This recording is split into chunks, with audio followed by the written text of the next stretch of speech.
جان ایلیا صاحب کے بارے میں مشتاق احمد یوسفی صاحب کی ایک تحریر سے ایک مختصر سا اقتباس۔ جب ہم جوان تھے اور جان ایلیا بالکل ایسے ہی تھے جیسے کہ اب ہیں، تو ہم رسالوں میں ان کی غزلیں یہ سمجھ کر بڑے شوق اور بےتابی سے پڑھتے تھے کہ یہ کسی آوارہ اینگلو انڈین لڑکی کا کلام ہے۔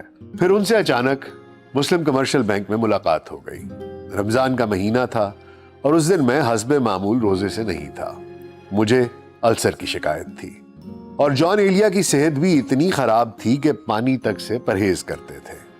فرماتے تھے غسل کے لیے پانی کارآمد شے ہے، بشرطے کہ ہفتے میں ایک بار سے زیادہ نہ ہو، اسی واسطے کہ راحتیں اور بھی ہیں غسل کی راحت کے سوا۔ چنانچہ ان کو اس زمانے میں صرف روزے ہی نہیں اور بہت سے فرائض دینی اور دنیوی معاف اور لذتیں حلال تھیں۔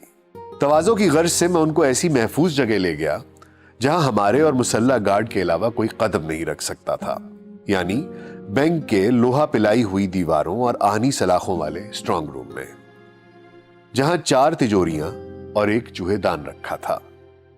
اسے شک اور خوف کی ملی جلی نگاہوں سے بار بار دیکھتے 3-4 دفعہ مجھ سے پوچھا کہ یہ یہاں کیوں رکھا ہے۔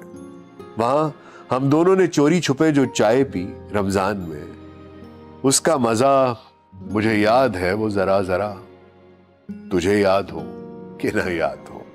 مرزا عبد الودود بیگ کہتے ہیں کہ چائے میں گناہ کی آمیزش ہو جائے تو شراب کا مزہ دیتی ہے۔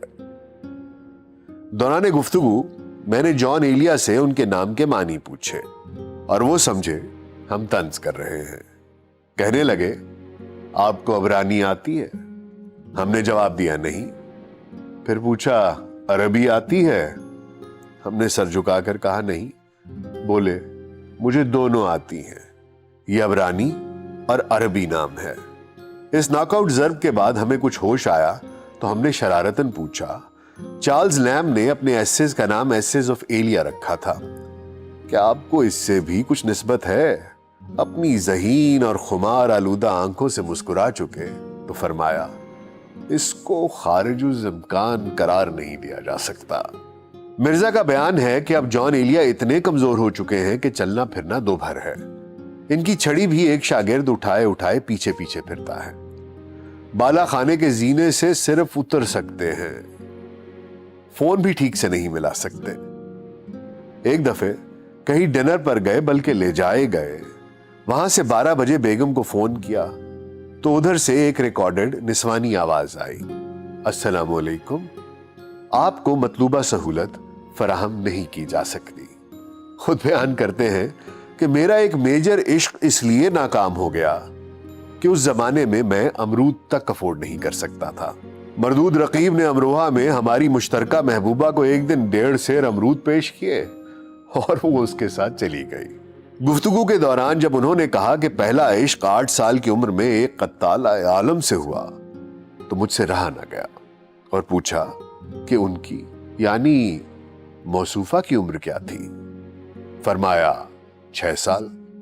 میں نے حیرت سے ان کی طرف دیکھا تو انگلیوں سے بالوں میں اس طور کنگھی کی کہ وہ اور الجھ جائیں۔ پھر فرمایا بلوغت کا عمر سے کوئی تعلق نہیں، آب و ہوا کا بھی تو کچھ دخل ہوتا ہے۔ آپ نے امروہہ نہیں دیکھا؟ عرض کیا آپ نے بھی تو 8 سال کی عمر میں پہلا شعر کہا تھا، سن بلوغت کو پہنچنے سے پہلے آپ سن بلاغت کو پہنچ گئے۔